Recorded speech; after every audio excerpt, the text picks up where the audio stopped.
ہم میں سے بیشتر لوگ اس خوش فہمی میں زندگی گزار رہے ہوتے ہیں کہ ہم صرف اپنی عبادات سے بخش دیے جائیں گے، حالانکہ میں یہ مانتی ہوں کہ آپ کی نمازیں، آپ کے روزے یا جو بھی نیک اعمال جو آپ نہایت خشوع و خضوع کے ساتھ ادا کرتے ہیں، وہ آپ خود کو مطمئن کرنے کے لیے کرتے ہیں، کیونکہ ہم سب یہ جانتے ہیں کہ یہ فرض ہیں۔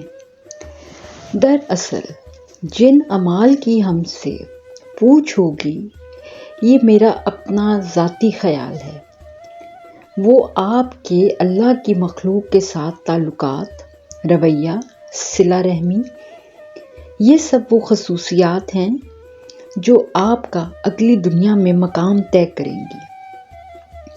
ہم لاکھ ماتھے پہ محراب سجا لیں، اگر ہمارے دل صاف نہیں تو اللہ کو ہماری ان عبادتوں، ریاستوں کی قطعاً ضرورت نہیں، کیونکہ اللہ کے فرشتے اتنی تعداد میں موجود ہیں جو دن رات، صبح شام اس کی تسبیح بیان کرتے ہیں۔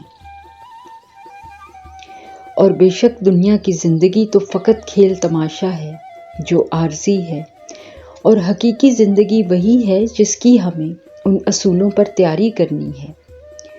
کیا آپ نے سوچا کہ محبت کیوں ہوتی ہے؟ محبت کبھی خاص لوگوں سے نہیں ہوتی، بلکہ جن سے کی جاتی ہے وہ ان کو خاص بنا دیتی ہے۔ میرا ہر موضوع محبت کے گرد ہی گھومتا ہے، اور یہ کوئی حیران کن وجہ نہیں ہے۔ اس کی ایک خاص وجہ یہ ہے کہ اللہ تعالیٰ نے تمام کائنات کی تخلیق کی ہی محبت سے ہے۔ میں یہ جانتی ہوں کہ اچھے الفاظ تخلیق کرنے کے ساتھ ساتھ اچھے مثبت رویے بھی تخلیق کرنے ضروری ہیں۔ الفاظ تو کتابوں میں درج ہو جاتے ہیں اور زندہ رہتے ہیں، لیکن رویے، جی ہاں، رویے لوگوں کے دلوں میں زندہ رہتے ہیں۔ بعض دفعہ کچھ باتوں کو دہرانا بالکل ایسا ہی ہوتا ہے جیسے آپ سوئی لے کر خود کو رفو کرنا شروع کر دیں، اور خود کو رفو کرنے کی سب سے خراب بات یہ ہوتی ہے کہ اگر ایک ٹانکا بھی صحیح نہ جڑے تو پھر سے ادھیڑنا پڑتا ہے، پھر دوبارہ سے سینے اور ادھیڑنے کے عمل سے انسان خود اندر سے کرچی کرچی ہو جاتا ہے۔ اللہ تعالیٰ نے ہمیں جو دنیا میں اتنے رشتوں سے نوازا ہے، ان سب کی اپنی اپنی جگہ ایک خاص اہمیت، چاہت، جگہ اور محبت رکھی ہے، اور انسان کو بڑے واضح انداز میں جگہ جگہ اس کی تفصیل بھی سمجھائی۔ حضرت علی نے بھائی کو سونے سے تشبیہ دی، بھائی کو بھائی کا بازو کہا، دوست کو ہیرے سے تشبیہ دی گئی، باپ کی دعا کو جنت کے دروازے سے تشبیہ دی، بہن کی اہمیت بتائی گئی، اولاد کو دنیا کا مال قرار دیا گیا، میاں بیوی کو ایک دوسرے کا لباس کہا، بیوی کو دل کا سکون بنایا۔ لیکن ان سب میں کوئی ایسا رشتہ نہیں جس کو اللہ نے اپنی محبت سے ریلیٹ کیا، لیکن ایک رشتہ ہے جسے اللہ نے اپنی محبت سے ریلیٹ کیا ہے، جی، وہ لفظ ہے ماں، اور وہ رشتہ بھی ماں کا ہے، جس کی محبت کو اللہ نے 70 گنا زیادہ محبت سے تشبیہ دی۔ تو آپ اس رشتے کی اہمیت، اس کی افادیت، اس کی اسٹرینتھ، اس کی ویلوسٹی، اس کی کیپیسٹی، اس کی امپورٹنس کو خود ہی میئر کر لیجئے۔ لیکن ٹھہریے، اس کو میئر کرنے سے پہلے سوچئے کہ کیا کوئی ایسا بیلنس ہے جو اس رشتے کی اہمیت کو میئر کر کے آپ کو یہ بتا سکے کہ اس رشتے کی امپورٹنس کیا ہے؟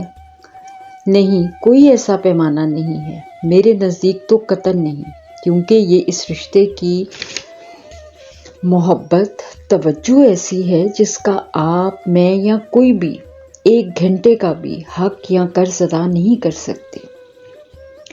عورت کو اللہ نے مرد پر 3 درجے فضیلت عطا کی، اس لیے کہ وہ تخلیق کا وصف اللہ نے صرف عورت کو عطا کیا۔ اللہ خود پردے میں ہے، تب ہی عورت کو پردے کا بھی حکم دیا۔ کوئی بھی ماں جب اپنی اولاد کے لیے ہاتھ اٹھاتی ہیں تو اللہ اور اس کے درمیان سارے پردے ہٹا دیے جاتے ہیں۔ اللہ نے ماں کو ایسا رتبہ دیا ہے کہ ماں کو صرف محبت سے دیکھنے کو ہی عبادت بنا دیا۔ قرآن پاک میں جگہ جگہ اللہ نے مومنوں کو مخاطب کر کے ماں باپ کے ساتھ اور رشتہ داروں کے ساتھ بہترین سلوک کا حکم دیا۔ سورہ بقرہ میں اللہ تعالیٰ فرماتے ہیں، اور ماں باپ کے ساتھ اچھا سلوک کرتے رہنا، رشتہ داروں، یتیموں، محتاجوں کے ساتھ بھی، اور لوگوں سے اچھی طرح یعنی نرمی سے بات کرنا، نماز قائم کرنا اور زکوٰۃ دینا۔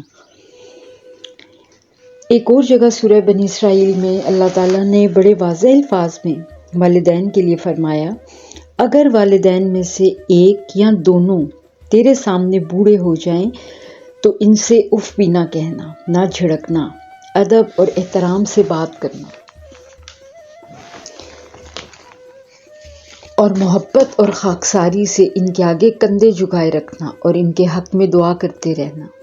اے میرے پروردگار، جس طرح انہوں نے میری کم سنی میں مجھے شفقت سے پالا ہے، اسی طرح تو بھی ان پر رحمت نازل فرما۔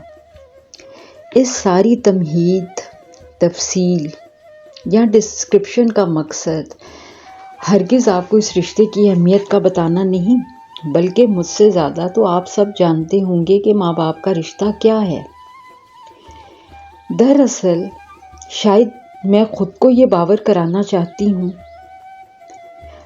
یا اتنے عرصے میں یہ چیز اب سمجھ آئی کہ یہ وہ رشتہ ہے جو آخرت میں آپ کا مقام طے کرتا ہے کہ کیا ہے۔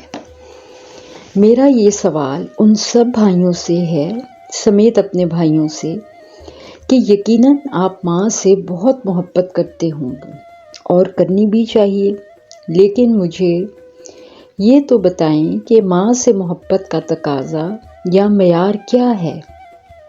آپ اپنی محبت کا ثبوت کیسے دیتے ہیں؟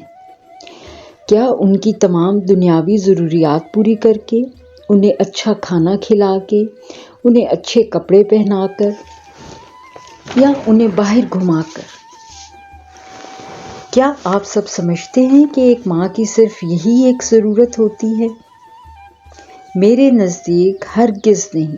ماں کی یہ ضرورت دنیاوی خواہشات کی ایک حد تک تو ضروری ہے، اور اس کو پورا کرنا آپ کا فرض بھی ہے، اور یہ سب آپ اپنے والدین کو مہیا کر کوئی احسان نہیں کر رہے، بلکہ تاریخ بتاتی ہے کہ آپ صلی اللہ علیہ وآلہ وسلم کے پاس جب ایک نادار والد نے اپنے بیٹے کی شکایت کی تو آپ صلی اللہ علیہ وآلہ وسلم کی داڑھی مبارک آنسوؤں سے تر ہو گئی، اور آپ صلی اللہ علیہ وآلہ وسلم نے 3 دفعہ یہ الفاظ دہرائے، جو کچھ بھی ہے تیرا تیرے باپ کا ہے۔ تو پھر اس سے بڑھ کر آپ کی وراثت کا کیا ثبوت ہے؟ آپ سر سے لے کر پاؤں تک آپ کی ہر چیز آپ کے والدین کی ہے۔ کیا آپ میں سے کبھی کسی نے اپنے والدین کے پاس بیٹھ کر یہ پوچھا کہ ان کا سارا دن کس طرح گزرا، ان کے دل میں کیا ہے، انہوں نے سارا دن میں کیا کھایا، کیا پیا، کس بات نے انہیں دکھی کیا، کس بات نے انہیں خوشی دی؟ اور میں جو دیکھتی ہوں تو مائیں تو سارا دن ہی اپنی اولاد کے حق میں دعائیں ہی کرتی رہتی ہیں۔ میرا نہیں خیال 30% بھی کوئی ایسا کرتا ہوگا، ہو سکتا ہے میں غلط بھی ہوں۔ اللہ تعالیٰ نے آپ سے آپ کی نمازیں، روزے، آپ کے تمام معاملات جو خالص اللہ کے لیے ہیں، اس کی مرضی کہ وہ آپ سے کیسے پوچھتے ہیں، لیکن اس نے آپ سے یہ ضرور پوچھنا ہے کہ آپ کے پاس ماں تھی، آپ نے اس کے ساتھ کیسا سلوک کیا۔ سب رشتے اپنی جگہ، لیکن ماں باپ کے رشتے سے زیادہ کسی رشتے کا حق نہیں۔ حضرت موسیٰ کے ساتھ جنت میں جس قصاب کو بشارت دی گئی تھی، ان کو یہ بشارت ماں کی خدمت پر ملی۔ حضرت اویس رضی اللہ تعالی عنہ کے نبی صلی اللہ علیہ وآلہ وسلم نے حضرت عمر، حضرت علی جیسی ہستیوں سے ہاتھ اٹھوائے، ماں کی خدمت اور عاشق رسول ہونے پر۔ بیویوں کی سنیے، ضرور سنیے، لیکن ماں کا مقام بیوی سے زیادہ نہیں۔ ماں کے قدموں کے نیچے اللہ تعالیٰ نے جنت رکھی ہے۔ ماں کے پاس بیٹھیں، اس سے پوچھیں۔ آپ کا ماں کے پاس بیٹھنا ہی اس کے دل کو اتنی بڑی ڈھارس دے دیتا ہے کہ آپ سمجھیں کہ آپ نے اپنے لیے جنت کی ضمانت لے لی۔ عورت ماں بھی ہے، بیٹی بھی ہے، بیوی بھی ہے، بہن بھی ہے، لیکن جہاں ماں کا رشتہ ہے وہاں سب رشتے ثانوی ہیں۔ ماں جنت کا دوسرا نام ہے، ماں رحمت شفقت کا نام ہے۔ تو اس جنت کی قدر کیجیے۔ ماں باپ کے قدموں میں جو لوگ رہتے ہیں، اللہ تعالیٰ دنیا ان کے قدموں میں رکھتے ہیں۔ یہی وہ رشتہ ہے جو آپ کو جنت کی ضمانت دیتا ہے۔